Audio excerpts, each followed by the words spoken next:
오늘은 먼저 어린이 설교를 합니다. 요한복음 6장 17절입니다. 요한복음 6장 17절입니다. 내용을 알아야 되니까 목사님 조금 읽을게요.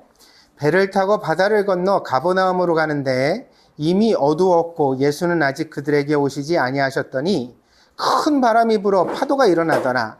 제자들이 노를 저어 10여리쯤 가다가 예수께서 바다 위로 걸어 배에 가까이 오심을 보고 두려워하거늘 이르시되, 따라해 봅시다. 내니 두려워하지 말라 하신대 이에 기뻐서 배로 영접하니 배는 곧 그들이 가려던 땅에 이르렀더라. 아멘. 자, 오늘 우리 동경드림교 어린이들한테 목사님 질문 하나만 해볼게요. 만약에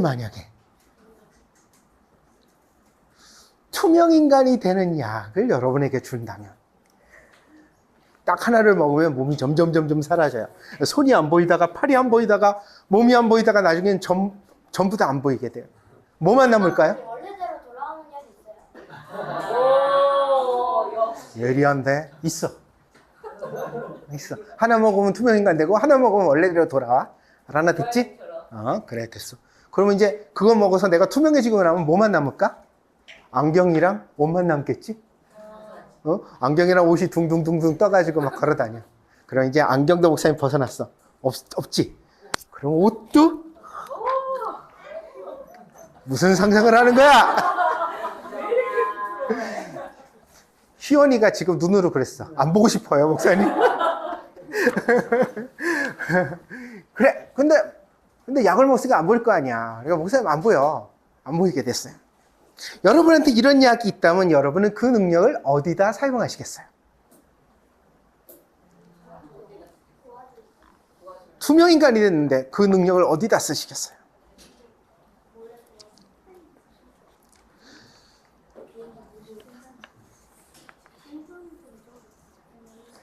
컴퓨터가 아직 발달하지 못했던 1933년에 인비저블맨, 투명인간이라는 영화를 실제로 사람들이 만들었어요.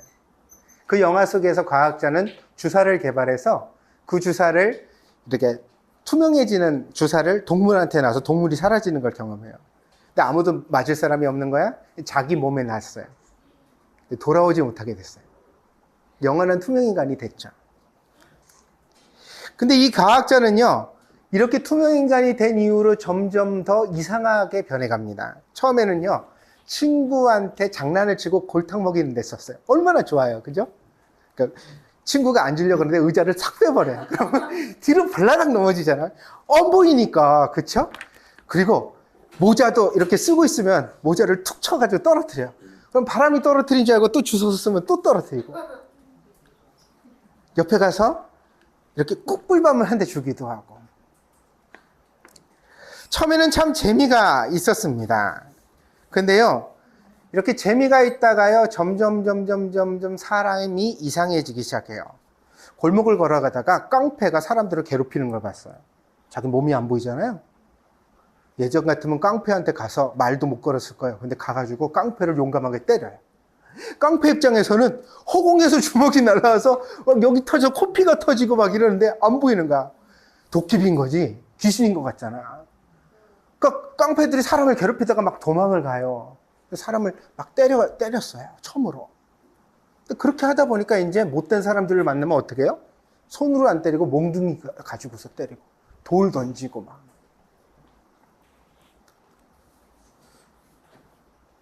그리고 친구들 중에서 모여가지고 얘기를 하는데 자기 뒷얘기를 해요.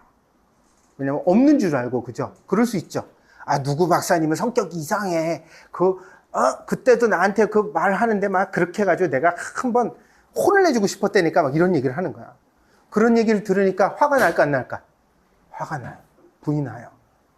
그래가지고 그 사람 옷을 불태워버리기도 하고 그 사람 집에 불을 지르기도 해요. 안 보이니까. 크고 작은 범죄를 저지르다가 마침내는 이 투명인간이 살인죄를 저지르는 사람. 막 그렇게 자기 마음에 안 들까 어떤 사람은 막 그렇게 다가 사람을 죽이는 일까지 돼. 나중에는 결국 자기 자신도 죽게 된다는 이야기로 이 영화는 맞춰집니다. 처음에는 아기가 없었습니다. 그러나 우리에게 주어진 능력이 우리를 참지 않게 만들지도 몰라요.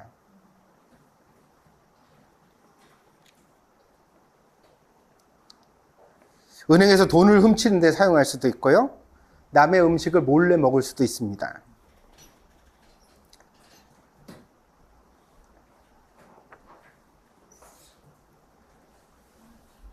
그래서 여러분한테 묻고 싶어요. 뭐냐면 여러분은 투명인간 되는 약이 여러분한테 주어진다면 여러분은 그 투명인간이 되는 능력을 가지고 과연 잘 사용할 수 있을까요?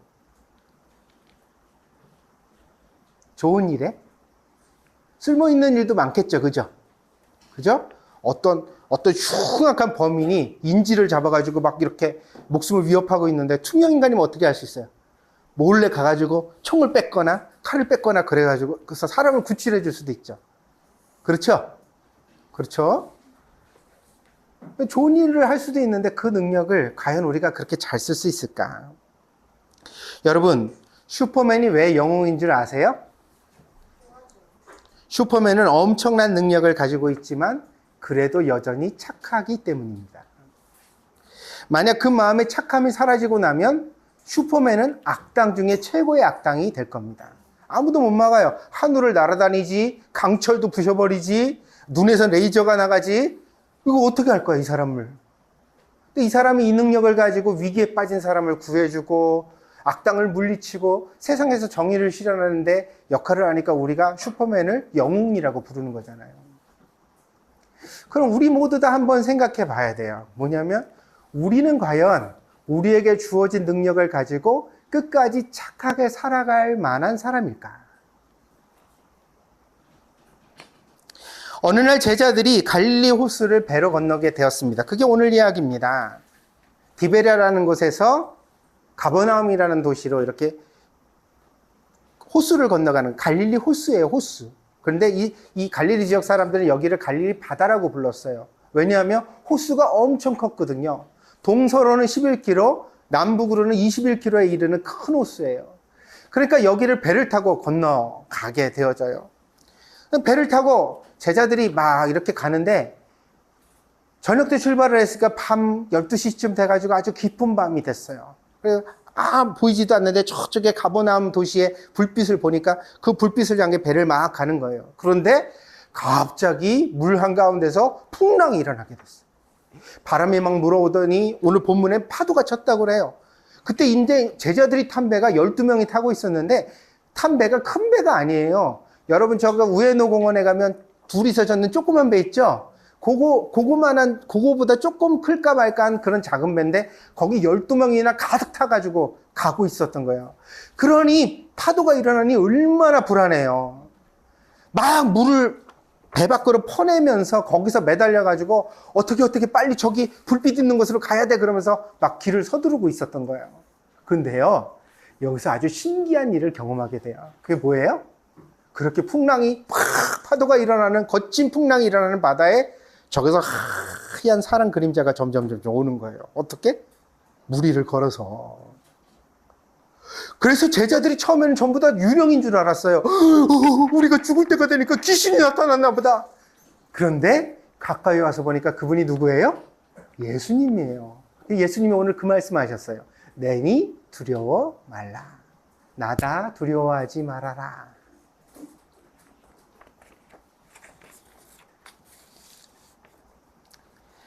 예수님이 제자들이 타고 있던 배에 오르셨습니다. 배는 더 좁게 됐지만 그러나 거짓말처럼 풍랑은 잔잔해지고 말았습니다. 그래서 제자들과 함께 예수님이 무사히 가버나움에 도착했다는 이야기가 오늘 성경의 이야기입니다. 예수님은 능력이 많으시죠? 성경에는 예수님의 온갖 능력이 드러나 있는데 귀신 들린 자에게 명령을 하시면 귀신이 도망가요. 귀신이 사람한테 들려가지고 막 미친 사람이 되게 만들었는데 예수님이 이렇게 딱 보시고 귀신아 나가라! 그러면 벌벌벌벌 떨면서 귀신이 사람한테서 훅 나가버려요. 그럼 그 사람이 제정신이 돌아와가지고 건강해져서 다시 가족들과 함께 잘 살게 됐다는 거예요. 신기해요, 안 신기해요? 또 안진뱅이도 있고 중풍병자도 있고 또 손이 마른 사람도 있고 있는데 예수님이 보는 병자마다 다 이렇게 만지시고 기도해 주시고 그러시면 그게 다 나아요. 38년 된 병자도 일어나서 고침을 받았고 나을 때부터 태어날 때부터 안진뱅이였던 사람도 일어났어요. 수십 년 동안 피를 흘렸던 사람도 피가 멈추고 건강해졌어요.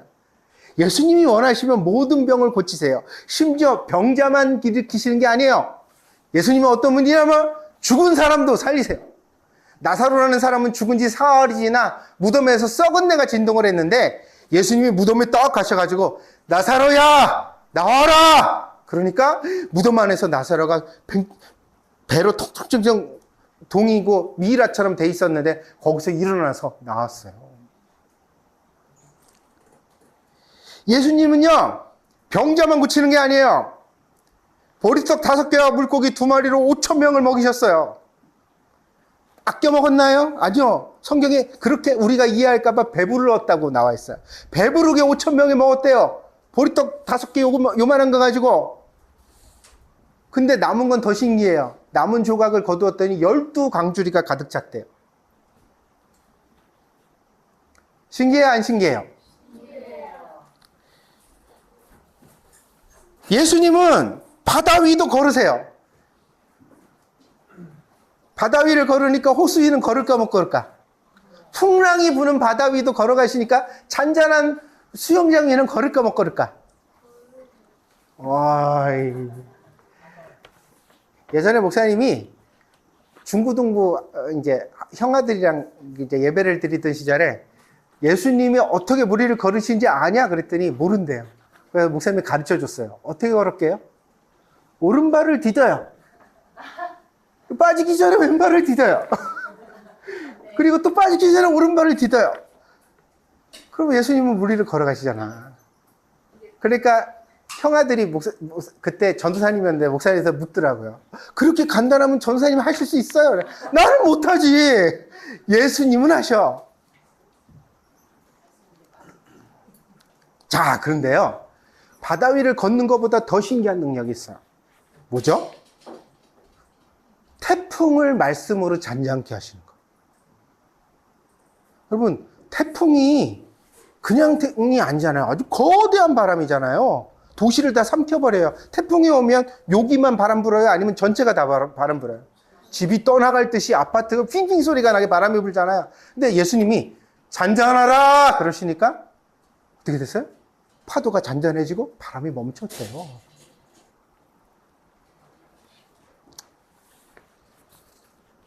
근데 이거보다도 더 대단한 게 뭔 줄 아세요? 예수님은 이렇게 능력이 많으신데 이 능력을 한 번도 자기를 위해 쓰신 적이 없어요. 예수님이 광야에 가서 40일 동안 밥을 굶고 마귀에게 시험을 받을 때 마귀가 예수님 앞에 나와서 이렇게 말했어요. 배가 고프십니까? 그러면 옆에 있는 돌로 떡을 만들어 먹으십시오. 마귀도 알았어요. 예수님이 능력이 많으신지. 어떻게 능력이 많으신지 돌로 떡을 만들 수 있는 분인 것을 마귀도 알고 있었어요. 근데 마귀는 뭐라고 말했냐면 예수님 그 능력을 예수님 배고프시잖아요. 예수님 위해서 한번 써보세요. 이랬단 말이에요. 예수님 뭐라고 그러셨어요? 사람이 떡으로만 살 것이 아니야. 하나님의 입에서 나오는 모든 말씀으로 말미암아 살리라. 배가 고프지? 그렇지만 나는 하나님의 능력을 그렇게 하찮고 사소하게 나를 위해 함부로 쓰지 않겠어. 왜 그럴까요? 제가 투명인간 이야기를 시작한 이유가 여기 있어요. 뭐예요? 한 번 그렇게 나를 위해 쓰면 한 번으로 끝날까 안 끝날까? 엄마 지갑에 돈이 얼마 들어있는지 엄마가 잘 모르는 것 같아. 그래서 엄마가 텔레비 보고 있을 때 몰래 열어가지고 베개를 꺼냈어. 가슴이 톡톡톡톡 돼서 뛰었어. 슈퍼 가가지고 빵을 하나 사서 먹었어. 맛있었어. 자, 엄마는 알았을까 몰랐을까? 알았을까 몰랐을까? 아. 근데 중요한 건 엄마가 알고 모르는 문제가 아니에요. 왠지 알아요? 엄마한테 안 걸리고 빵을 맛있게 먹은 이후에 지갑에 손을 대는 일을 끊을 수 있을까 없을까? 100엔 꺼내든 게 나중에 200엔 꺼내고 나중에 500엔 꺼내고, 나중에 지폐에 손을 대게 되고, 사람은요, 작은 시작을 통해서 커지게 되어요. 그래서 우리는 참 중요한 일이 있어요. 그게 뭐냐면, 큰 능력을 가지는 것보다 그 능력을 과연 내가 잘 쓸 수 있는 사람이겠느냐. 그 준비가 됐느냐. 그럼 목사님 여러분한테 묻고 싶어요. 여러분 공부 잘하는데 못하는 사람도 있지만 괜찮아. 그것까지 나쁜 게 아니야. 뭐가 문제냐? 공부를 잘하든 못하든 하나님이 주신 그 능력 가운데서 그걸 자기가 끝까지 선하게 잘 쓸 수 있는 사람입니다.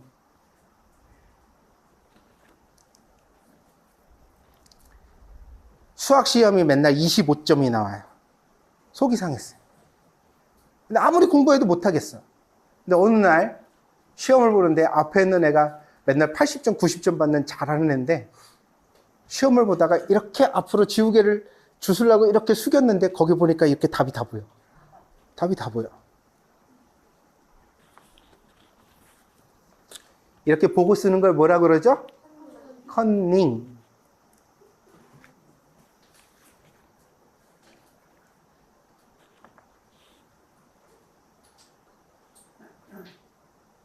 컨닝이 중요한 건 아니에요. 컨닝을 했어. 그랬더니 그때 수학 시험이 몇 점이 나왔을까? 25점 나오던 애가 55점이 나왔어. 많이 나왔어요? 적게 나왔어요? 2배 이상 뛰었잖아. 공부 더 했어요? 아니. 공부 안 했는데 성적이 2배가 나왔어. 그럼 목사님 묻고 싶은 거야. 뭐냐면 다음 시험 때 앞에 있는 아이의 시험지를 어떻게든 보려고 눈이 갈까 안 갈까? 갈까 안 갈까? 남의 시험지 봐서 자기 성적 올리는 방식으로 살았던 아이가 정직하게 살 수 있을까? 남의 물건 탐내지 않을 수 있을까?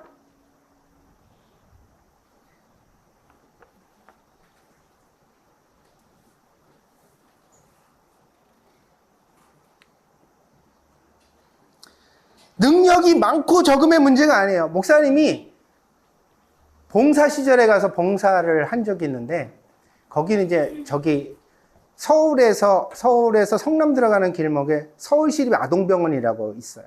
거기 이제 몸이 불편한 어린아이들이 많이 있어서 거기 가서 봉사활동을 하고 아이들 돕고 이런 거예요. 거기 가면요. 엄청나게 불편한 아이들이 되게 많아요. 자기 혼자 화장실도 못 가요. 그 기저귀를 차고 있어요. 그래서 싸고 싶다고 말도 못하고 있다가 이렇게 해가지고 불편해서 하면 시간별로 이렇게 확인해서 기저귀를 갈아주기도 하고 이불 같은 데다 흘려놓으면 그 이불 가지고 옥상 올라가서 발로 밟아서 다 빨래해서 널고 이런 것들. 그래도 엄마 아빠들이 너무너무 귀하게 키워요. 그런 아이들을 보다가 교회에 와서 보면 공부를 못하든 잘하든 귀할까 안 귀할까? 말을 하는데 자기 혼자 화장실 가는 게 얼마나 대단해. 그렇게 자기가 건강하면 뭐든지 할 수 있어요. 믿습니까? 아니 꼭 그렇게 유명하고 훌륭한 사람이 돼야 되는 건가? 아니에요. 왜 그렇게만 생각해? 보람 있게 사는 방식이 누구든지 있는데. 그렇다고 목사님이 여러분 공부 못하라고 조장하는 건 아니야. 열심히 해봐. 근데 하다가 안 되면 너무 좌절하지 말라고. 아멘? 그렇게 중요한 일이 아니니까. 근데 이제 사람이 어떨 때 사람이 마음이 병들고 문제가 되느냐면 그런 거예요. 자기의 능력을 자기를 망치는 일에 사용하게 되어질 때, 욕심을 부릴 때, 거짓을 일삼을 때, 점점 자기 자신이 스스로 볼 때 떳떳하지 못한 사람이 돼갈 때, 예수님은 그렇게 능력이 많으셨지만 한 번도 이기적으로 자기를 위해 능력을 쓰시지 않은 것이 예수님의 진짜 훌륭한 점입니다. 그래서 예수님은 온유하고 겸손한 마음을 평생 가지셨고 그래서 그 마음을 우리에게 본받으라고 말씀하셨습니다. 성경에는 이런 말씀이 있습니다. 고린도전서 10장 12절인데요. 선줄로 생각하는 자는 넘어질까 조심하라. 사람은 성공했을 때, 능력을 가졌을 때 비로소 찾아오는 위기가 있습니다. 그것이 바로 교만입니다. 교만한 마음을 가지게 되면 자기가 가진 능력을 악용하게 되고 결국에는 하나님 말씀에 순종하지 못해서 하나님의 원수가 됩니다. 그래서 능력보다 중요한 것은 사람의 성품과 인격인 것입니다. 마음인 것입니다. 예수님은 능력이 아주 많으신 분인데, 그래서 예수님이 제자들에게 뭐라 그랬어요? 배에 딱 오시면서 나니까 두려워하지 말아라 그랬어요. 능력이 많으신 예수님이 나니까 두려워하지 말아라 이런 말씀하세요. 이게 무슨 뜻인지 알아요, 여러분? 우리 유주는 바다를 잔잔하게 하는 능력이 있으면 좋겠어, 없으면 좋겠어? 그러면 조금 바꿀게. 우리 유주는 영어를 아주 유창하게 잘하는 능력이 있으면 좋겠어, 없으면 좋겠어? 있으면 좋겠어? 어디다 쓸 건데? 뭐에 쓸 건데?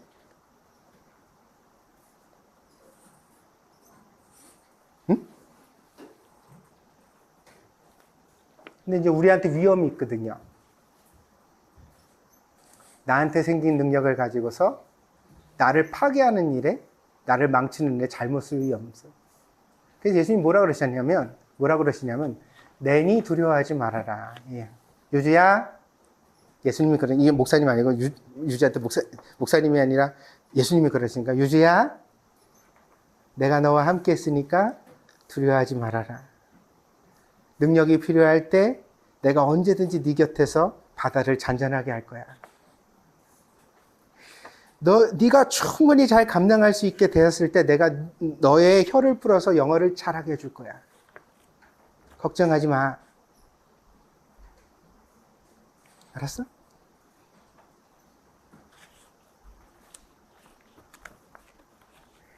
예수님이 우리와 같이 계신 것이야말로 그래서 가장 귀한 축복이 되어집니다.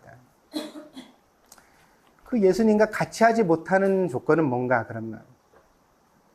우리가 고집을 부릴 때, 우리 마음대로 할 때, 이기적으로 살 때.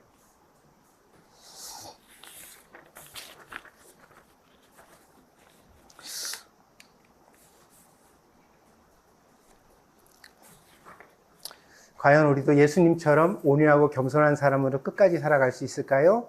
목사님은 오늘 여러분에게 축복합니다. 여러분이 공부를 잘하고 머리가 좋고 돈을 많이 벌고 사회에서 성공을 해도 부디 예수님과 동행하여서 예수님처럼 온유하고 겸손한 사람으로 아름답게 평생을 살아가는 사람들이 되어지기를 축복합니다. 기도하겠습니다.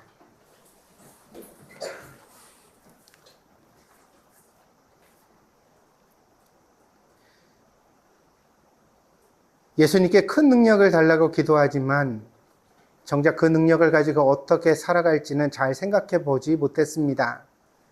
예수님이 나한테 공부를 잘할 수 있는 능력을 주신다면, 영어를 잘하게 해주신다면, 수학 문제를 누구보다 잘 풀 수 있는 사람이 되게 해주신다면, 예수님이 나한테 배구를 잘하게 해주신다면, 농구를 잘하게 해주신다면, 예수님이 나한테 남들보다 더 빨리 뛸 수 있는 달리기에 힘을 주신다면, 그럼 과연 나는 그것을 가지고 어떻게 살아갈 수 있을까요?